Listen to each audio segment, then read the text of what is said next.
What is up, everybody? It's Connor here from Unscripted, back again with another video. In today's video, we're doing a quick Call of Duty, basically like a CDL news recap and just update basically prior to the big week coming up next week, which we're going to talk about first.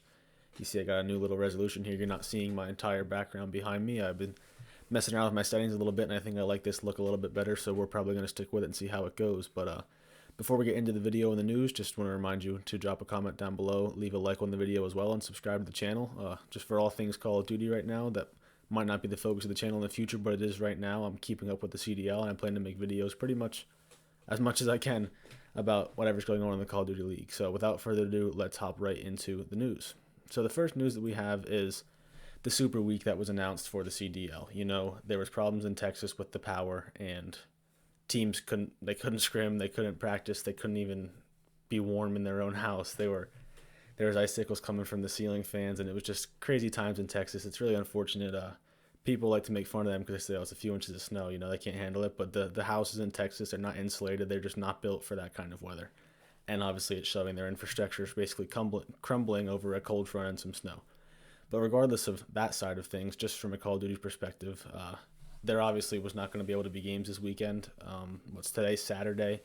The games were supposed to start Thursday, and there still wasn't power in all areas of Texas, and just plus the fact that the players couldn't practice all week pretty much because even if some of them had power at their own apartments, not everybody had power, and they couldn't scrim because they couldn't find opponents. It was just definitely a crazy time for all the teams living in Texas. So the CDL came up with a resolution, which I think it seems like a pretty good idea. They have the Super Week announced where basically there's going to be week 2 and week 3 of the season are going to be combined into 1 week, and it's going to be a week of nonstop Call of Duty. As you can see on the screen, from Monday to Sunday, there's going to be Call of Duty every single day. That's awesome. It's good from a viewer's perspective, I think, because I think, at least from my perspective, fans were I wasn't personally high on the whole 2 games Thursday, 2 games Friday, 3 Saturday, 3 Sunday. You know, I'm just used to the old school setup of tournaments where you just played and played and played, and I think the players might like that too. So even though it's still only at most 3 games a day, it's back to back to back to back all these days right in a row. So there's still going to be a lot of Call of Duty in a short amount of time, which is definitely, I think it's interesting. I just see on the screen here, I think the Thursday, the second game, OpTic versus LAG, that will basically, like what was previously week 2, that will be the last game of that. And then the final game Thursday night, FaZe versus Florida, will basically kick off what was supposed to be week 3.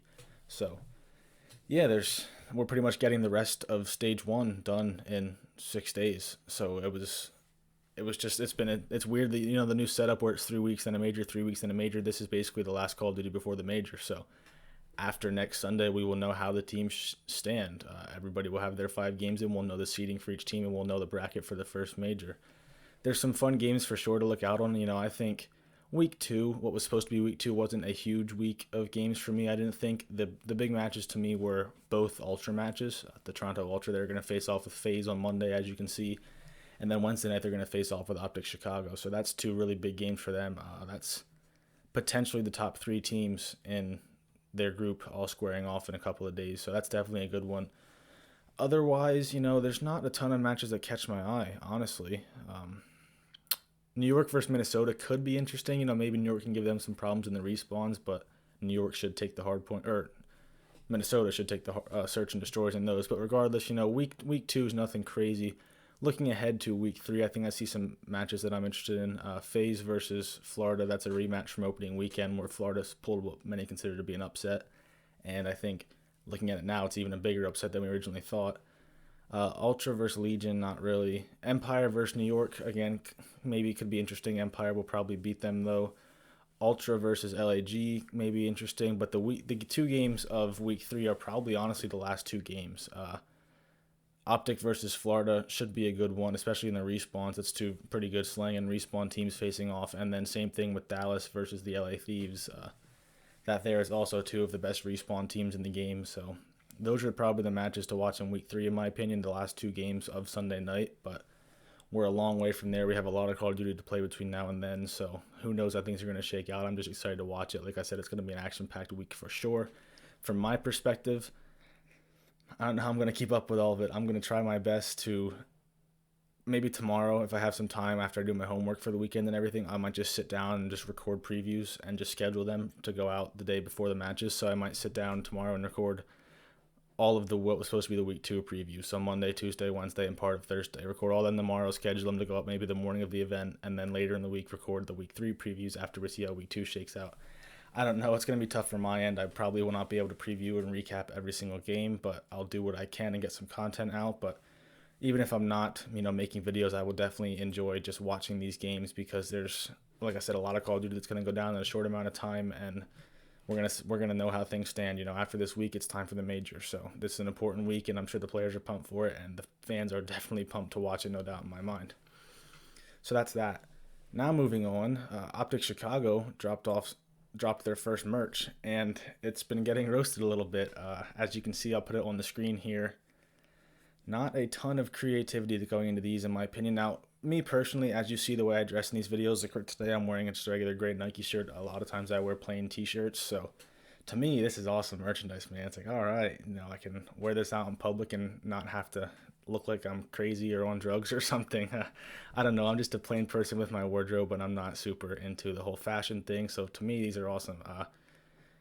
I do see honestly, I'm not going to lie, I do see the complaining with the gray t-shirt, the one on the bottom right. That is literally just a gray t-shirt with a square OpTic Chicago logo in the corner. People are making a joke that it could have been designed in Microsoft Paint. They're probably right.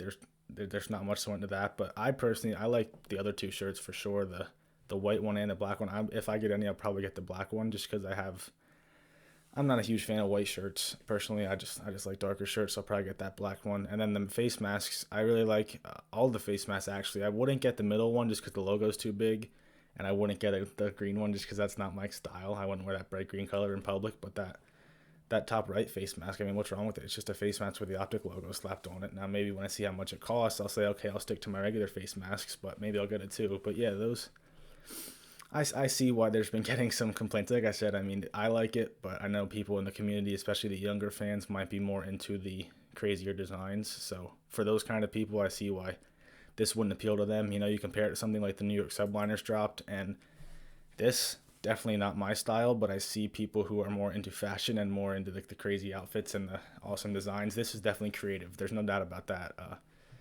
I like the shirts, the long sleeve shirt and the short sleeve shirt. I'm not a big fan of that sweatshirt with the big logo on the back, but personally, that gray t-shirt is pretty cool to me. Again, not really my style, but I see the creativity, and I just see how fans are saying, with OpTic, like, all right, look, this is what New York put out, and then you go out and put out something that looks like it was designed in Microsoft Paint. So I understand where they're coming from, but I like the OpTic Chicago merch myself, and maybe I'll get some, who knows, but man, maybe they'll do more in the future as well. Maybe this is just a drop. They wanted to get something out before the season really got into full bore, and maybe they'll be coming with something more creative in the future. I don't know. Sorry about that. I have a little runny nose. And then finally, on to the Challengers Elite side of things. So I am not super up to date and into the Challengers League. Like, I watch it when I can, but I don't really completely know how the bracket works and everything. It's something I have to get more educated on for sure. But this caught my attention. So as this tweet says here, the round robin series is finally over, and what an interesting week we had. Congrats to Wester and UT on making the top 2 in the standings. Here's to the knockout bracket. So basically, if I know this correctly, as it says here in the picture, Wester and UT crew will go on to Season 2 because there's less teams in Season 2. So then in the knockout stage, you have those 4 teams playing. I think the top 2 of them will go into Season 2.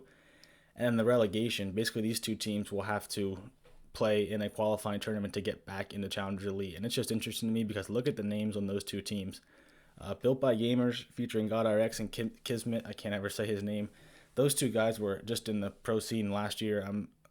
There maybe one of the other ones was too, I'm not sure, but I know at one point GodRx was considered to be like one of the best players in Modern Warfare when he was playing for, I believe, Minnesota.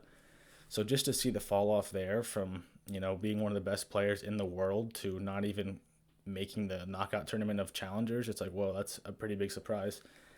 And then Mr. Midmaps, that was a surprise to me too. Again, I haven't kept up with COD as much in the recent years, but to me, from back when I was watching COD, those are some big names, especially Nagafen and Fellow, with the Black Ops 3, Infinite Warfare, even World War II days. Those names caught my attention. Draza as well, a pretty good player there, a very good player actually, and then Decimate. So those are 2 pretty good teams. And just when you look at the names you see there, to me, from my perspective, those 2 teams are the 2 teams probably with the most name power. New York Academy is probably up there as well. But just to see that those 2 teams, again, with all that name power they have, to be fighting for a spot for the next season and getting relegated, that's a big surprise to me. So Yeah, I don't know. Again, I'm not huge into how challengers works. I want to learn more about it, and I will follow it more in the future because that could be argued as the next breed of Call of Duty talent. So it's important to keep up with, and I will do my best to do so. So yeah, that's gonna pretty much wrap this video up. That's what's going on right now in the CDL. Nothing crazy going on right now. Again, it's kind of the calm before the storm with all these 20 games coming up in 6 or 7 days. I'm very excited for them. Look for me to be back probably with previews of the matches, like I said. Hopefully, starting tomorrow, I'll be releasing those, or I'll be recording them anyway, and maybe I'll release them starting Monday. Again, don't forget to drop a comment down below and a like on the video. It helps me out tremendously, and I greatly appreciate it. And yeah, that's it. Have a good one. Thanks for watching, and I will talk to you guys in the next video.